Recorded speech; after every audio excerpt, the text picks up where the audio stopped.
தூத்துக்குடி முத்தியாபுரத்தில் தேமுதிக சார்பில் நீர்மோர் பந்தல் ஆரம்பிக்கப்பட்டு பொதுமக்களுக்கு நீர்மோர், சர்பத் மற்றும் பழங்கள் வழங்கப்பட்டது.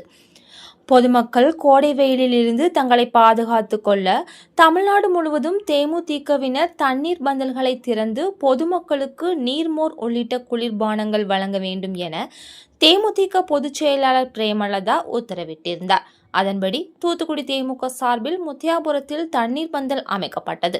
இதில் மாவட்ட செயலாளர் தயாளலிங்கம் தலைமை வகித்து ரிப்பன் வெட்டி தண்ணீர் பந்தலை திறந்து வைத்தார். இதில் முத்தியாபுரம் பகுதி செயலாளர் ஸ்மார்ட் சுரேஷ் முன்னிலை வகித்தார்.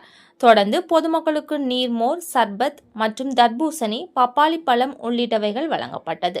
நிகழ்ச்சியில் வட்ட செயலாளர் கிருஷ்ணசாமி, மாவட்ட துணை செயலாளர் மாலதி, பகுதி செயலாளர் நாராயணமூர்த்தி, பொருளாளர் சக்திவேல், கருங்குளம் ஒன்றிய பொருளாளர் மணிகண்டன், தோமுச துணைத் தலைவர் சேகாசின், துணை செயலாளர் அக்பர், தகவல் தொழில்நுட்ப அணி பிரம்மநாயகம் உட்பட பலர் கலந்து கொண்டனர்.